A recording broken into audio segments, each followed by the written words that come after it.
ಇದರ ನಡುವೆ ಉಚಿತ ವಕೀಲರಿಗಾಗಿ ನ್ಯಾಯಾಲಯಕ್ಕೆ ಮನವಿ ಮಾಡಿದ್ದಾನೆ ಚಿನ್ನಯ್ಯ. ಚಿನ್ನಯ್ಯ ಬರೋ ಸಂದರ್ಭದಲ್ಲಿ ಯಾವಾಗಲೂ ಆತನ ಜೊತೆಯಲ್ಲಿ ಇಬ್ಬರು ವಕೀಲರು ಇರ್ತಾರೆ. 20ಕ್ಕೂ ಹೆಚ್ಚು ಮಂದಿ ವಕೀಲರ ತಂಡ ಈ ಗ್ಯಾಂಗ್ ಜೊತೆಯಲ್ಲಿ ಇದೆ ಅನ್ನೋ ಮಾಹಿತಿ ಕೂಡ ಇತ್ತು. ಆದರೆ ಯಾವಾಗ SIT ಅಧಿಕಾರಿಗಳು ಈ ಪ್ರಕರಣದಲ್ಲಿ ಚಿನ್ನಯ್ಯನನ್ನು ಅರೆಸ್ಟ್ ಮಾಡಿದ್ರು, ಈ ವಕೀಲರು ಕೂಡ ದೂರ ಆಗಿದ್ದಾರೆ. ಈಗ ವಕೀಲರ ಸಹವಾಸವೇ ಬೇಡ, ಉಚಿತ ವಕೀಲರನ್ನು ಸರ್ಕಾರವೇ ನೇಮಕ ಮಾಡಲಿ ಅಂತ ಹೇಳಿ ನ್ಯಾಯಾಲಯಕ್ಕೆ ಮನವಿ ಮಾಡಿಕೊಂಡಿದ್ದ ಚಿನ್ನಯ್ಯ.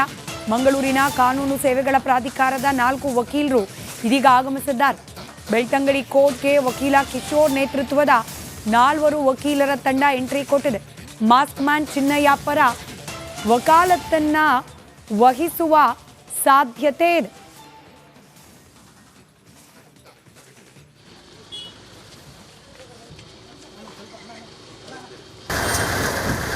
వచ్చి మనిషి మనిషి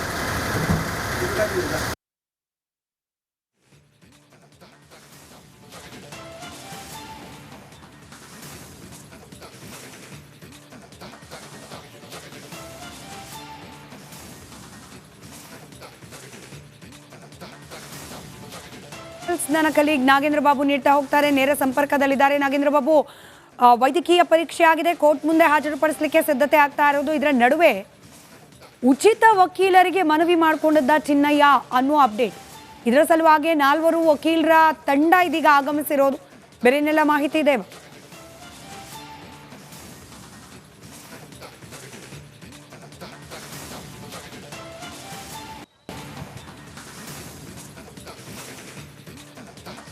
ಸ್ಮಿತಾ, ನೋಡಿ, ಕಳೆದ ಬಾರಿ ಆತನನ್ನು ಕೋರ್ಟ್ಗೆ ಪ್ರೊಡ್ಯೂಸ್ ಮಾಡಿದಂಥ ಸಂದರ್ಭದಲ್ಲಿ ಆತ ನನಗೆ ಉಚಿತ ಲಾಯರ್ ಸಿಕ್ಕಿದ್ರೆ ಓಕೆ ಅಂತೇಳಿ ಆತ ರಿಕ್ವೆಸ್ಟನ್ನು ಮಾಡಿಕೊಂಡಿದ್ದಂತೆ. ಹಾಗಾಗಿ ಈಗ 4 ಜನ ವಕೀಲರ ತಂಡ ಕೂಡ ಮುಂದೆ ಬಂದಿದೆ, ಉಚಿತವಾಗಿ ಆತನ ಪರವಾಗಿ ವಕಾಲತ್ತನ್ನು ವಹಿಸುವ ಸಲುವಾಗಿ.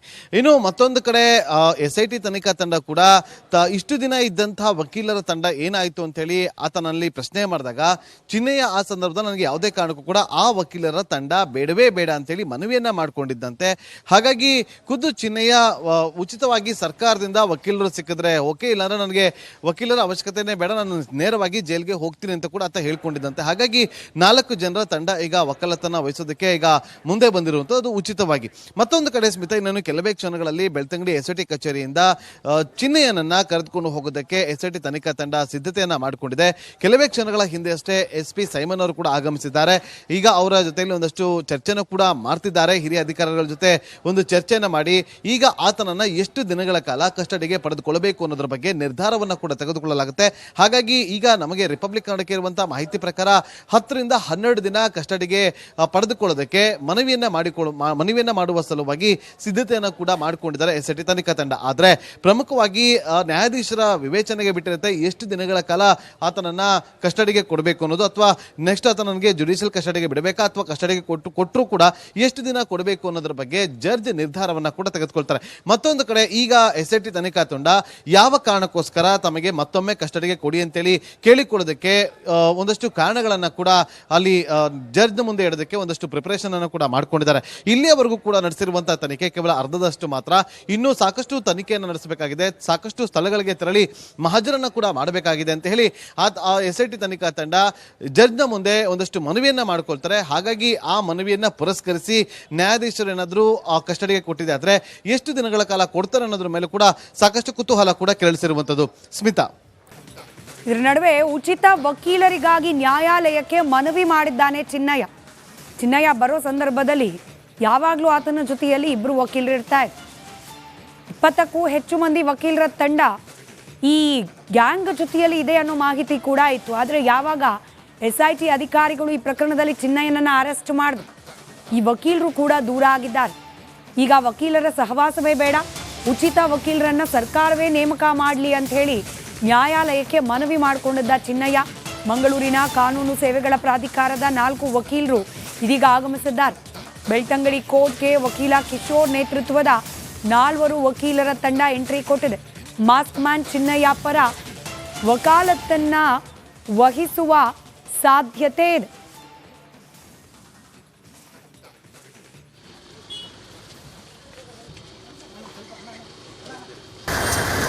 మా వాడే వచ్చి ಮನೀಶ್ ಮನೀಶ್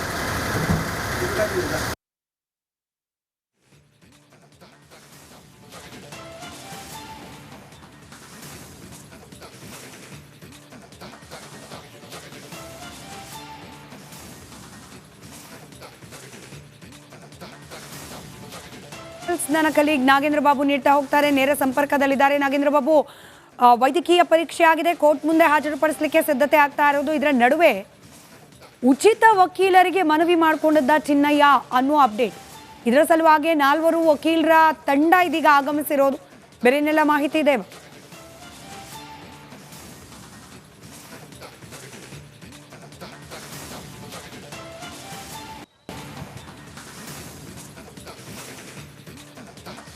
ಸ್ಮಿತಾ, ನೋಡಿ, ಕಳೆದ ಬಾರಿ ಆತನನ್ನ ಕೋರ್ಟ್ಗೆ ಪ್ರೊಡ್ಯೂಸ್ ಮಾಡಿದಂಥ ಸಂದರ್ಭದಲ್ಲಿ ಆತ ನನಗೆ ಉಚಿತ ಲಾಯರ್ ಸಿಕ್ಕಿದ್ರೆ ಓಕೆ ಅಂತೇಳಿ ಆತ ರಿಕ್ವೆಸ್ಟ್ ಅನ್ನ ಮಾಡಿಕೊಂಡಿದ್ದಂತೆ. ಹಾಗಾಗಿ ಈಗ 4 ಜನ ವಕೀಲರ ತಂಡ ಕೂಡ ಮುಂದೆ ಬಂದಿದೆ, ಉಚಿತವಾಗಿ ಆತನ ಪರವಾಗಿ ವಕಾಲತನ ವಹಿಸುವ ಸಲುವಾಗಿ.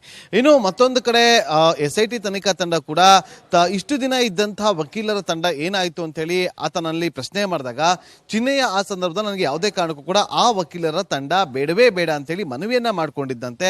ಹಾಗಾಗಿ ಖುದ್ದು ಚಿನ್ನಯ್ಯ ಉಚಿತವಾಗಿ ಸರ್ಕಾರದಿಂದ ವಕೀಲರು ಸಿಕ್ಕಿದ್ರೆ ಓಕೆ, ಇಲ್ಲಾಂದ್ರೆ ನನಗೆ ವಕೀಲರ ಅವಶ್ಯಕತೆನೇ ಬೇಡ, ನಾನು ನೇರವಾಗಿ ಜೈಲ್ಗೆ ಹೋಗ್ತೀನಿ ಅಂತ ಕೂಡ ಆತ ಹೇಳ್ಕೊಂಡಿದ್ದಂತೆ. ಹಾಗಾಗಿ 4 ಜನರ ತಂಡ ಈಗ ವಕಾಲತನ ವಹಿಸೋದಕ್ಕೆ ಈಗ ಮುಂದೆ ಬಂದಿರುವಂಥದ್ದು ಉಚಿತವಾಗಿ.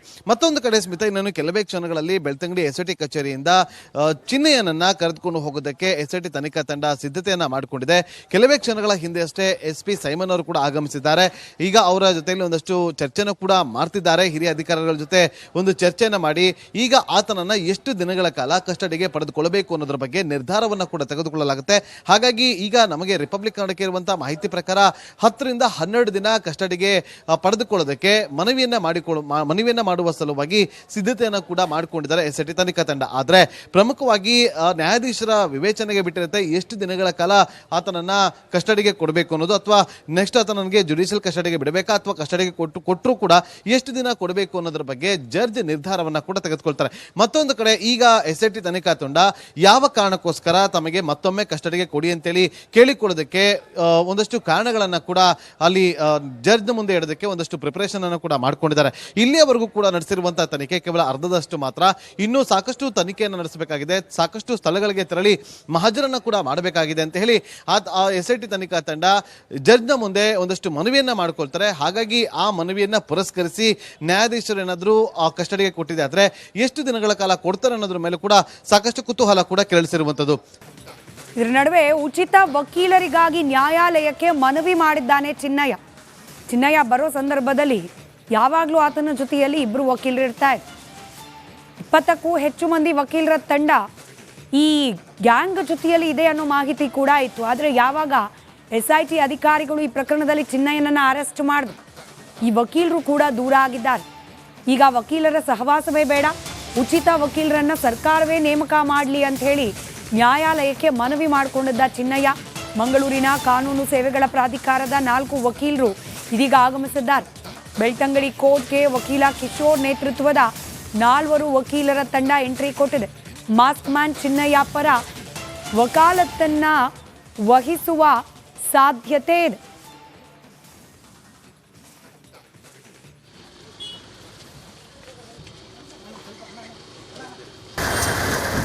ada వచ్చి మనిషి మనిషి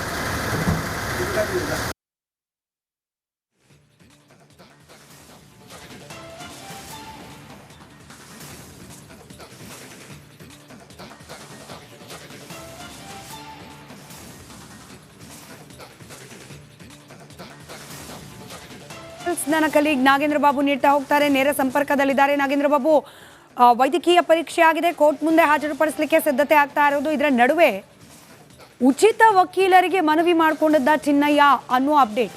ಇದರ ಸಲುವಾಗಿ 4 ವಕೀಲರ ತಂಡ ಇದೀಗ ಆಗಮಿಸಿರೋದು. ಬೇರೆ ಏನೆಲ್ಲ ಮಾಹಿತಿ ಇದೆ?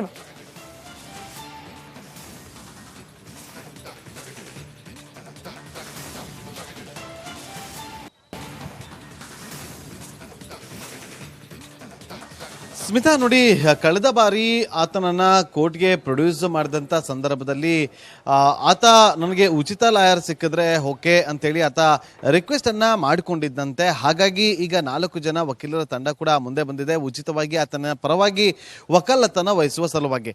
ಇನ್ನು ಮತ್ತೊಂದು ಕಡೆ SIT ತನಿಖಾ ತಂಡ ಕೂಡ ಇಷ್ಟು ದಿನ ಇದ್ದಂತಹ ವಕೀಲರ ತಂಡ ಏನಾಯಿತು ಅಂತೇಳಿ ಆತನಲ್ಲಿ ಪ್ರಶ್ನೆ ಮಾಡಿದಾಗ ಚಿನ್ನಯ್ಯ ಆ ಸಂದರ್ಭದಲ್ಲಿ ನನಗೆ ಯಾವುದೇ ಕಾರಣಕ್ಕೂ ಕೂಡ ಆ ವಕೀಲರ ತಂಡ ಬೇಡವೇ ಬೇಡ ಅಂತೇಳಿ ಮನವಿಯನ್ನ ಮಾಡಿಕೊಂಡಿದ್ದಂತೆ. ಹಾಗಾಗಿ ಖುದ್ದು ಚಿನ್ನಯ್ಯ ಉಚಿತವಾಗಿ ಸರ್ಕಾರದಿಂದ ವಕೀಲರು ಸಿಕ್ಕಿದ್ರೆ ಓಕೆ, ಇಲ್ಲಾಂದ್ರೆ ನನಗೆ ವಕೀಲರ ಅವಶ್ಯಕತೆನೇ ಬೇಡ, ನಾನು ನೇರವಾಗಿ ಜೈಲ್ಗೆ ಹೋಗ್ತೀನಿ ಅಂತ ಕೂಡ ಆತ ಹೇಳ್ಕೊಂಡಿದ್ದಂತೆ. ಹಾಗಾಗಿ 4 ಜನರ ತಂಡ ಈಗ ವಕಾಲತನ ವಹಿಸೋದಕ್ಕೆ ಈಗ ಮುಂದೆ ಬಂದಿರುವಂಥದ್ದು ಉಚಿತವಾಗಿ. ಮತ್ತೊಂದು ಕಡೆ ಸ್ಮಿತಾ, ಇನ್ನೇನು ಕೆಲವೇ ಕ್ಷಣಗಳಲ್ಲಿ ಬೆಳ್ತಂಗಡಿ SIT ಕಚೇರಿಯಿಂದ ಚಿನ್ನಯ್ಯನನ್ನ ಕರೆದುಕೊಂಡು ಹೋಗೋದಕ್ಕೆ SIT ತನಿಖಾ ತಂಡ ಸಿದ್ಧತೆಯನ್ನ ಮಾಡಿಕೊಂಡಿದೆ. ಕೆಲವೇ ಕ್ಷಣಗಳ ಹಿಂದೆ ಅಷ್ಟೇ SP ಸೈಮನ್ ಅವರು ಕೂಡ ಆಗಮಿಸಿದ್ದಾರೆ. ಈಗ ಅವರ ಜೊತೆಯಲ್ಲಿ ಒಂದಷ್ಟು ಚರ್ಚೆನೂ ಕೂಡ ಮಾಡ್ತಿದ್ದಾರೆ. ಹಿರಿಯ ಅಧಿಕಾರಿಗಳ ಜೊತೆ ಒಂದು ಚರ್ಚೆಯನ್ನ ಮಾಡಿ ಈಗ ಆತನನ್ನ ಎಷ್ಟು ದಿನಗಳ ಕಾಲ ಕಸ್ಟಡಿಗೆ ಪಡೆದುಕೊಳ್ಳಬೇಕು ಅನ್ನೋದ್ರ ಬಗ್ಗೆ ನಿರ್ಧಾರವನ್ನ ಕೂಡ ತೆಗೆದುಕೊಳ್ಳಲಾಗುತ್ತೆ. ಹಾಗಾಗಿ ಈಗ ನಮಗೆ ರಿಪಬ್ಲಿಕ್ ಕನ್ನಡಕ್ಕೆ ಇರುವಂತಹ ಮಾಹಿತಿ ಪ್ರಕಾರ 10 ರಿಂದ 12 ದಿನ ಕಸ್ಟಡಿಗೆ ಪಡೆದುಕೊಳ್ಳೋದಕ್ಕೆ ಮನವಿಯನ್ನ ಮಾಡುವ ಸಲುವಾಗಿ ಸಿದ್ಧತೆಯನ್ನ ಕೂಡ ಮಾಡಿಕೊಂಡಿದ್ದಾರೆ SIT ತನಿಖಾ ತಂಡ. ಆದ್ರೆ ಪ್ರಮುಖವಾಗಿ ನ್ಯಾಯಾಧೀಶರ ವಿವೇಚನೆಗೆ ಬಿಟ್ಟಿರುತ್ತೆ ಎಷ್ಟು ದಿನಗಳ ಕಾಲ ಆತನನ್ನ ಕಸ್ಟಡಿಗೆ ಕೊಡಬೇಕು ಅನ್ನೋದು, ಅಥವಾ ನೆಕ್ಸ್ಟ್ ಆತನಿಗೆ ಜುಡಿಷಿಯಲ್ ಕಸ್ಟಡಿಗೆ ಬಿಡಬೇಕಾ ಅಥವಾ ಕಸ್ಟಡಿಗೆ ಕೊಟ್ಟರು ಕೂಡ ಎಷ್ಟು ದಿನ ಕೊಡಬೇಕು ಅನ್ನೋದ್ರ ಬಗ್ಗೆ ಜಡ್ಜ್ ನಿರ್ಧಾರವನ್ನ ಕೂಡ ತೆಗೆದುಕೊಳ್ತಾರೆ. ಮತ್ತೊಂದು ಕಡೆ ಈಗ SIT ತನಿಖಾ ತಂಡ ಯಾವ ಕಾರಣಕ್ಕೋಸ್ಕರ ತಮಗೆ ಮತ್ತೊಮ್ಮೆ ಕಸ್ಟಡಿಗೆ ಕೊಡಿ ಅಂತೇಳಿ ಕೇಳಿಕೊಳ್ಳೋದಕ್ಕೆ ಒಂದಷ್ಟು ಕಾರಣಗಳನ್ನ ಕೂಡ ಅಲ್ಲಿ ಜಡ್ಜ್ ಮುಂದೆ ಇಡೋದಕ್ಕೆ ಒಂದಷ್ಟು ಪ್ರಿಪರೇಷನ್ ಅನ್ನು ಕೂಡ ಮಾಡ್ಕೊಂಡಿದ್ದಾರೆ. ಇಲ್ಲಿಯವರೆಗೂ ಕೂಡ ನಡೆಸಿರುವಂತಹ ತನಿಖೆ ಕೇವಲ ಅರ್ಧದಷ್ಟು ಮಾತ್ರ. ಇನ್ನೂ ಸಾಕಷ್ಟು ತನಿಖೆಯನ್ನು ನಡೆಸಬೇಕಾಗಿದೆ, ಸಾಕಷ್ಟು ಸ್ಥಳಗಳಿಗೆ ತೆರಳಿ ಮಹಾಜರನ್ನ ಕೂಡ ಮಾಡಬೇಕಾಗಿದೆ ಅಂತ ಹೇಳಿ SIT ತನಿಖಾ ತಂಡ ಜಡ್ಜ್ನ ಮುಂದೆ ಒಂದಷ್ಟು ಮನವಿಯನ್ನ ಮಾಡ್ಕೊಳ್ತಾರೆ. ಹಾಗಾಗಿ ಆ ಮನವಿಯನ್ನ ಪುರಸ್ಕರಿಸಿ ನ್ಯಾಯಾಧೀಶರು ಏನಾದರೂ ಕಸ್ಟಡಿಗೆ ಕೊಟ್ಟಿದೆ ಆದ್ರೆ ಎಷ್ಟು ದಿನಗಳ ಕಾಲ ಕೊಡ್ತಾರೆ ಅನ್ನೋದ್ರ ಮೇಲೆ ಕೂಡ ಸಾಕಷ್ಟು ಕುತೂಹಲ ಕೂಡ ಕೆರಳಿಸಿರುವಂತದ್ದು. ಸ್ಮಿತಾ.